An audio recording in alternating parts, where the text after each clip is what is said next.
할렐루야. 오늘은 5월 20일 월요일입니다. 오늘도 정시 매일 예배 함께 하신 성도님들 한 분 한 분 사랑하고 축복합니다. 다 같이 사도신경으로 우리의 신앙을 고백하며 예배 자리로 나가겠습니다.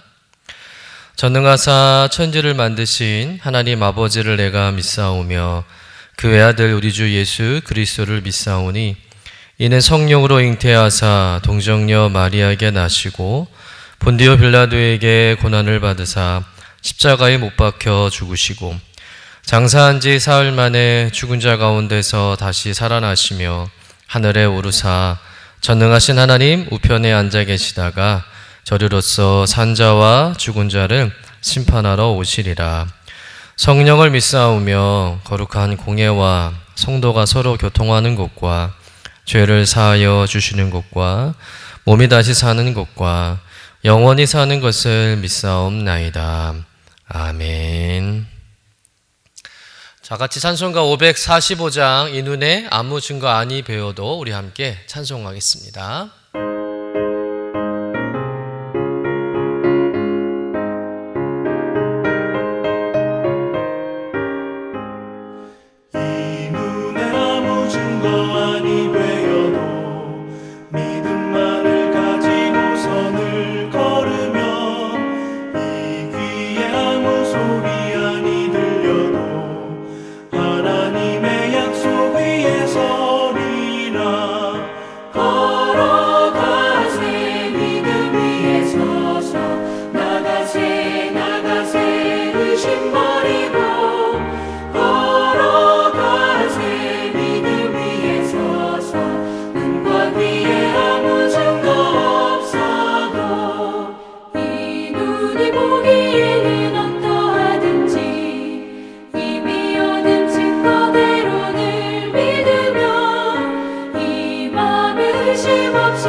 오늘 우리에게 주시는 하나님의 말씀은 열왕기상 19장 1절에서 5절까지의 말씀입니다.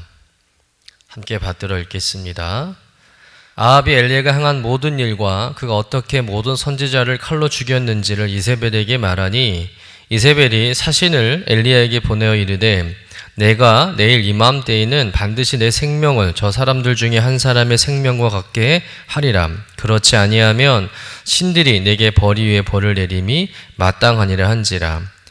그가 이 형편을 보고 일어나 자기의 생명을 위해 도망하여 누리아에 속한 부엘셉에 이르러 자기의 사환을 그곳에 머물게 하고 자기 자신은 광야로 들어가 하룻길쯤 가서 한 로뎀나무 아래에 앉아서 자기가 죽기를 원하여 이르되 여호와여 넉넉하오니 지금 내 생명을 거두시옵소서. 나는 내 조상들보다 낫지 못하니이다 하고 로뎀나무 아래에 누워 자더니 천사가 그를 어루만지며 그에게 이르되 일어나서 먹으라 하는지라. 이는 하나님의 말씀입니다. 아멘. 모든 것을 다 쏟아붓고 자기의 인생을 걸었는데 결과가 좋지 않을 때 인간은 누구나가 무기력과 침체에 빠지게 됩니다. 엘리야에게도 이런 위기가 찾아왔습니다. 하늘에서 불을 내리고 바알과 아세라 선지자 850명과 대결해서 당당하게 승리하며 하나님의 살아계심을, 또 하나님께서 진정한 신임을 온천에 보여주었던 능력의 선지자, 불의 사자 엘리야가 낙심하고 무기력해지고 침체한 모습을 우리에게 보여주고 있다는 겁니다. 여러분, 왜 엘리야는 낙심과 이렇게 무기력함에 빠지게 되었을까요? 분명 하나님의 살아계심을 보았고 경험했고 또 모든 사람에게 그 하나님을 생생하게 증명해냈습니다. 그런데 그 놀라운 일을 행했던 엘리야가 그 엄청난 승리 이후에 뭐라고 있습니까? 이세벨 왕비가 죽인다고 하니까 엘리야는 수도 사마리아에서 가장 먼 곳 최남단 브엘세바까지 내려와서 도망쳐서 숨은 것입니다. 그렇게 쉼없이 도망쳐 오고는 기진맥진한 상태로 한 로뎀나무 밑에 사람에게 뭐라고 말하고 있습니까? 우리 4절 말씀 같이 한번 읽어보겠습니다. 자기 자신은 광야로 들어가 하룻길쯤 가서 한 로뎀나무 아래에 앉아서 자기가 죽기를 원하여 이르되 여호와여 넉넉하오니 지금 내 생명을 거두시옵소서. 나는 내 조상들보다 낫지 못하니이다 하고, 그 대단한 승리를 한 엘리야가 하나님께 나 좀 죽여달라고, 죽고 싶다고 낙심하고 한탄하고 있다는 거예요. 어떻게 엘리야가 이렇게 한순간 달라질 수 있을까? 어떻게 한순간 엘리야가 영적으로 침체할 수 있을까? 의아하게 여겨집니다. 그런데 상황을 깊이 묵상해 보면 엘리야 선지의 입장이 이해가 된다는 거예요. 분명히 엘리야는 갈멜산에서 하나님이 진짜 신인 것을 증명해냈습니다. 더 이상 뭘 더 증명할 필요가 있겠습니까? 상황 종료이죠. 그러면 세상이 달라져야 하는 거예요. 이스라엘 백성들도 진짜 하나님이 살아계시고 그래서 무서운 줄 알고 바알과 아사라를 버리고 회개해야 합니다. 바알과 아사라를 믿으라고 강요했던 아합과 이세벨 왕비도 처단해야 하는 것이죠. 또 아합 왕과 이세벨 왕비도 진심으로 회개하고 당장 이스라엘 땅의 아세라와 바알 신상을 다 부셔버리고 하나님께서 바라시는 신상을 만들어야 하지 않겠냐는 거예요. 그런데 이 엄청난 결과를 보고도 세상은 아무것도 달라지지 않았다는 겁니다. 이스라엘 백성들은 다시 바알로 돌아갔고 이세벨은 회개는커녕 살기가 등당해서 엘리야를 죽이겠다고 협박 편지를 보낸 것이죠. 극진히 대접받으면서 왕궁으로 입국할 것을 기대했던 것과는 달리 엘리야는 살기 위해서 도망쳐야 하는 신세가 되어버린 겁니다. 그러니 엘리야 선지자가 무너질 수밖에 없는 것이죠. 더 이상 뭘 더 보여줘야 이스라엘 백성들이 변하겠습니까? 어떻게 해야 아합과 이세벨이 무릎을 꿇겠습니까? 결국 자신의 기대와 생각과 전혀 다른 상황이 되어버리자 엘리야는 모든 소망이 끊어진 채 이제는 도망자가 되어서 숨어 지내는 신세가 된 것이죠. 혹여 이세벨이 군사를 보내서 발각이라도 되면 엘리야 선지자는 꼼짝없이 죽은 목숨입니다. 그렇게 죽으니 하나님이 죽여달라는 거예요. 그래도 응답이 없으니까 엘리야는 아예 죽겠다고 작정하고는 잠만 자는 겁니다. 5절 말씀에 보면 로뎀나무 아래에 누워 자더니, 로뎀나무 아래에서 누워 잔다는 것은 피곤해서 잠을 청하는 게 아니라 곡기를 끊고 죽을 작정으로 아무것도 안 먹고 잠만 자겠다는 거예요. 죽겠다는 것이죠. 분명 전날까지만 해도 850명의 바알과 아세라 선지자와 싸워서 승리한 장본인입니다. 하나님의 살아계심을 모든 이스라엘 백성들에게 증명해낸 불의 사자죠. 그런데 하루아침에 돌변하더니 고작 하는 행동이 나무 밑에 숨어서 아무것도 안 먹고는 그냥 죽여달라고, 죽고 싶다고 한탄만 한다는 것이죠. 성경은 엘리야가 이렇게 낙심하고 번아웃이 된 표면적인 이유에 대해서 이야기하고 있습니다. 2절 말씀 같이 한번 읽어보겠습니다. 이세벨이 사신을 엘리야에게 보내 이르되 내가 내일 이맘때에는 반드시 내 생명을 저 사람들 중 한 사람의 생명과 같게 하리라. 그렇게 하지 아니하며 신들이 내게 벌 위에 벌을 내림이 마땅하니라 한지라.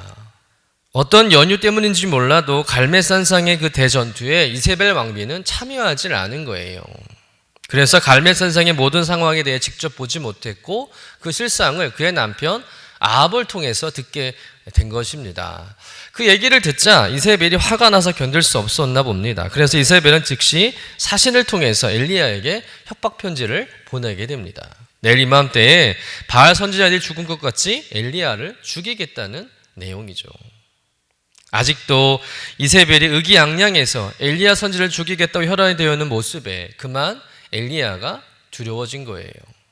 이것이 성경이 전하는 엘리야 선지자의 표면적인 탈진 이유입니다. 그러나 진짜 이유는 다른 데 있었다는 것이죠. 3절 말씀 같이 읽어보겠습니다. 그가 이 형편을 보고 일어나 자기의 생명을 위해 도망하여 유다에 속한 부알세베에 이르러 자기의 사환을 그곳에 머물게 하고, 엘리야의 탈진의 진짜 이유는 그가 이 형편을 보았다는 거예요. 그렇다면 이 형편은 도대체 어떤 형편일까요? 여러분, 갈멜산에서 850명의 바알과 아세라 선지자가 싸울 때는요, 엘리야의 눈은 언제나 하늘을 바라보고 있었습니다. 즉 하나님만 바라보았다는 것이죠. 언제 불이 내리는지, 어떻게 하나님 응답하시는지 거기에만 초점이 맞춰져 있었다는 거예요. 다른 것은 보지 않았다는 것입니다. 그렇게 하나님을 바라보니까 850명이나 된 선지자들도 두렵지 않은 거예요. 자그마치 850대 1의 싸움 아닙니까? 그래도 엘리야는 조금도 줌뚫지 않았다는 겁니다. 그런데 지금 엘리야가 바라보는 것은 하나님이 아니라는 거예요. 엘리야는 지금 무엇을 보고 있을까요? 지금 엘리야는 이세벨을 보고 있는 겁니다. 목숨을 바쳐 하나님의 살아계심을 증명했음에도 변하지 않는 세상을 바라보고 있는 것이죠. 자신의 실패를 보고 있는 겁니다. 그러니 겁에 질린 것이죠. 그런데 우리는 엘리야가 지금 죽을 상황인가를 살펴보아야 할 필요가 있습니다. 엄밀하게 보면 지금 엘리야는 죽을 상황이 아니라는 거죠. 갈멜산에 승리할 때 모든 백성들은 누구 편이 되었을까요? 겉으로는 아합과 이세벨 때문에 표현은 못했지만 속으로는 다 엘리야의 편이 되었을 것입니다. 진짜 신이 여호와 하나님이라는 것을 보았으니까 엘리야 선지자가 옳다고 여겼을 것입니다. 그래서 850명의 바알과 아사 선지자들을 다 죽일 수 있었던 것이죠. 때문에 아합과 이세벨이 아무리 권력을 가지고 있어도 분위기를 쉽게 바꿀 수 있는 것은 아니었습니다. 결코 이세벨이 엘리야를 쉽게 죽일 수 없는 상황이라는 것이죠. 오히려 상황은 엘리야에게 더 유리한 상황입니다. 그렇기 때문에 이세벨은 최후의 발악을 하듯 지금 엘리야에게 협박 편지만 보내는 거예요. 자신도 두려운 것이죠. 엘리야를 죽이겠다고 하면 이스라엘 땅에 칼 잘 쓰는 자객을 보내거나 심지어 군대를 파병하면 되지, 너 죽이겠다는 편지만 보내겠습니까? 이것은 엘리야를 죽일 수는 없고 다만 협박과 공갈을 해서 엘리야가 백성들에게서 이스라엘에서 멀리 떠나주기를 바라는 것입니다. 지금 겁을 먹은 건 이세벨 왕비라는 것이죠. 그런데 도리어 엘리야 선지자가 겁을 먹고 도망을 친 겁니다. 이렇게 볼 때 엘리야가 낙심한 것은 이세벨의 협박이라고 하는 외부적인 문제가 아니라 엘리야 내부적인 마음의 자세, 시각에 있었다는 것이죠. 엘리야 선지자는 지금 무엇만 보고 있습니까? 자신이 처한 형편만 보고 있는 거예요. 현실과 환경, 상황만 보고 있는 것이죠.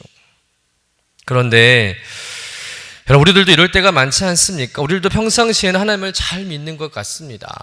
하나님만 바라보며 정말 씩씩하게 신앙생활 잘할 때가 있죠. 그러다가 어느 날 내가 생각하지 못했던 문제를 만나면, 실패를 만나면 갑자기 하나님이 보이지 않는다는 거예요. 뭐만 봅니까? 내가 처한 환경, 상황만 보인다는 것이죠. 내 형편만 바라봅니다. 하나님을 잃어버리고 지레에 겁먹고 두려워하고 포기하는 일이 많다는 것이죠. 그러나 사랑하는 여러분, 우리의 믿음의 사람들 앞에 있는 문제는 그것이 어떤 문제이든 간에 그 자체가 우리의 삶을 포기할 정도로 그렇게 낙심케 할 상황은 아님을 깨달아야 할 줄로 믿습니다. 어떻게 보느냐에 따라서, 어디를 보느냐에 따라서 상황은 얼마든지 달라질 수 있다는 거예요. 마태복음 14장에 보면 바다 위를 당당하게 걷는 베드로의 모습을 보게 됩니다. 캄캄한 새벽 제자들이 갈릴리 바다를 배를 타고 가는 중에 거센 풍랑을 만나게 됩니다. 제자들이 처음에 겁을 먹고 무서워하는데 갑자기 바다 위를 걸어온 예수님을 보게 됩니다. 처음에는 유령이라고 착각을 하고 두려워하죠. 그러나 주님께서 내니 두려워하지 말아라 하는 음성을 듣자 이내 안심을 합니다. 그런데 베드로가 의심이 되었든지 주님이시라면 자기도 무리를 걷게 해달라고 말을 하는 거죠. 그래서 주님께서 오너라 이렇게 말씀을 합니다. 그러자 베드로가 배에서 내려 무리를 걷는 기적을 경험하게 됩니다. 베드로가 얼마나 신기하고 스스로 우쭐했을까요? 그런데 그렇게 바다 위를 잘 걷다가 거센 바람과 풍랑이 베드로에게 몰아쳐 오자 그것을 본 베드로가 무서움에 사로잡히게 되고 이내 물에 빠져 허우적 거리게 되었다는 것이죠. 마태복음 14장 30절 말씀을 같이 한번 읽어보겠습니다. 바람을 보고 무서워 빠져 가는지라 소리질러 이르되 주여 나를 구원하소서 하니. 바람을 보고 무서워 빠져 가는지라. 처음에 베드로가 배에서 내려 무리를 걸을 수 있던 것은 무엇 때문이었을까요? 베드로가 주님만 바라보고 나아갔기 때문이죠. 다른 건 바라보지 않았습니다. 바람이 불고 집채만한 파도가 자신을 덮치려고 해도 베드로는 오직 주님께만 시선을 고정시켰다는 거예요. 그랬더니 자기도 주님처럼 무리를 걷는 기적을 경험하게 된 것입니다. 그러다가 정신을 차린 거죠. 요즘 말로 말하면 현타가 온 것입니다. 자기가 처한 현실, 실제 상황을 깨닫게 된 것이죠. 바다 위를 걷다가 옆에 파도와 풍랑을 보게 된 거예요. 그러다가 빠지게 된 것이죠. 베드로가 주님만 계속 보고 갔으면 결코 빠질 일이 없었을 텐데 그의 시선이 주님이 아닌 바람과 파도와 풍랑하게 쏠리자 금세 물에 빠져버리게 되었다는 것이죠. 여러분, 인생에는 수많은 파도가 있습니다. 바다에 늘 일렁이는 파도가 있듯이 인생의 바다에도 늘 고난의 파도가 있다는 것이죠. 늘 환경이 언제나 우리에게 유리할 수 없다는 거예요. 상황이 늘 우리를 도와주지 않는다는 것입니다. 그런데 우리 그런 환경과 상황에 몰두하다 보면 무너지지 않을 사람이 단 한 사람도 없다는 거예요. 믿음을 가진 성도라 할지라도 베드로처럼 물에 빠져 허우적 거릴 수밖에 없다는 겁니다. 그러나 우리를 도우시고 지켜주시는 주님만 바라보면 결과는 달라진다는 것이죠. 똑같은 환경일지라도 주님을 바라보며 살아간 성도는 분명 다른 삶을 살게 될 줄로 믿습니다. 똑같이 가난해도, 똑같이 병약해도, 똑같이 실패해도 주님께 시선을 고정하고 주님을 바라보는 성도는 기쁨이 넘치고 소망이 넘칠 줄로 믿습니다. 잠깐은 낙심할 수 있겠죠. 그러나 금세 일어날 줄로 믿습니다. 극복하고 이겨내게 될 줄로 믿습니다. 여러분, 형편과 상황을 바라보면 다 넘어질 수밖에 없어요. 인간이기 때문에 그럴 수밖에 없습니다. 그러나 형편과 환경을 다스리시고 그 위에 계신 살아계신 하나님을 바라보면 힘을 낼 수 있습니다. 다시 용기를 가질 수 있는 것이죠. 해결책이 보인다는 겁니다. 오늘도 믿음의 눈을 들어서 내 형편을 바라보지 말고 주님을 바라보시기를 간절히 축원합니다. 환경과 상황이 아니라 주님을 바라볼 수 있는 믿음의 시선을 달라고 하나님께 간절히 간구하시는 저와 여러분 되시기를 주님의 이름으로 축원합니다. 다 같이 기도하겠습니다. 주님, 모든 것을 다 쏟아붓고 인생을 걸 만큼 최선을 다했는데 결과가 따라주지 않을 때 낙심하고 번아웃이 오고 지쳐 쓰러질 때가 있었습니다. 그래서 오늘 엘리야 선지자가 경험한 그 낙심과 아픔이 멀게 느껴지지 않습니다. 그러나 왜 엘리야 선지자가 낙심하고 탈진했던 그 이유를 알게 되고 우리 역시 삶에서 겪는 낙심과 탈진과 침체의 문제를 해결할 수 있는 방법과 지혜를 말씀을 통해 배우게 하심을 감사드립니다. 주님, 우리가 살아가면서 형편과 상황과 환경이라는 것을 무시할 수 없음을 고백합니다. 그러나 형편과 환경이 전부가 아니며 절대적일 수 없음을 또한 깨닫습니다. 그러니 어떤 형편에 처하든지 어떤 문제와 답답한 상황에서도 믿음의 눈을 들어 모든 형편과 환경 너머에 계시는 하나님을 바라보게 하여 주옵소서. 끝까지 하나님을 향한 믿음의 시선을 놓지 않도록 주님, 우리의 삶을 인도하여 주옵소서. 감사드리며 거룩하신 예수님 이름으로 기도드립니다. 아멘. 하늘에 계신 우리 아버지여, 이름이 거룩히 여김을 받으시오며 나라가 임하시오며 뜻이 하늘에서 이루어진 것 같이 땅에서도 이루어지이다. 오늘 우리에게 일용할 양식을 주시옵고 우리가 우리에게 죄 지은 자를 사하여 준 것 같이 우리 죄를 사하여 주시옵고 우리를 시험에 들게 하지 마시옵고 다만 악에서 구하시옵소서. 나라와 권세와 영광이 아버지께 영원히 있사옵나이다. 아멘.